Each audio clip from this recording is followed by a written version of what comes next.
आज एक कहानी सुनाता हूँ। ये कहानी किसी विवाद की नहीं है।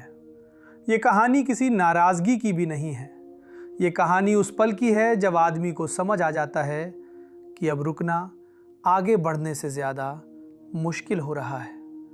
लल्लन टॉप कोई दफ्तर नहीं था मेरे लिए। लल्लन टॉप एक जिम्मेदारी थी, एक प्रयोग था, एक भरोसा था कि हिंदी में भी पत्रकारिता ईमानदार, असरदार और लोकप्रिय हो सकती है।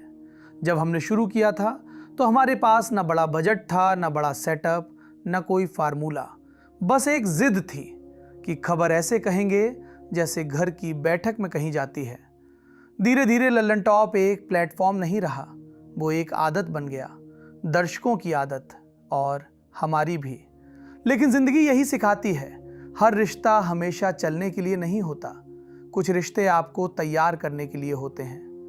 समझने वाले समझ गए होंगे, ये फैसला किसी एक दिन में नहीं हुआ। ये फैसला कई चुप दिनों में पका, कई रातों में जब काम ठीक चल रहा था पर मन नहीं चल रहा था। कई लोग पूछेंगे, सब ठीक था फिर छोड़ क्यों दिया?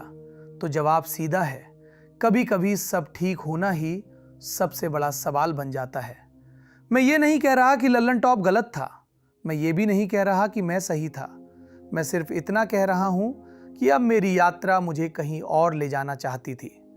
लल्लन टॉप ने मुझे बहुत कुछ दिया, नाम दिया, पहचान दी और सबसे ज़रूरी आपका भरोसा दिया। और भरोसा ऐसा होता है जिसे छोड़ते वक्त हाथ कांपते हैं। लेकिन अगर आप किसी जगह सिर्फ इसलिए टिके रहें क्योंकि लोग आपको पहचानते हैं तो आप धीरे धीरे खुद को खोने लगते हैं। मैं खुद को नहीं खोना चाहता था। आज भी मैं वही हूं जो सवाल पूछता है, जो सत्ता से असहज रहता है, जो दर्शक को कमजोर नहीं समझता।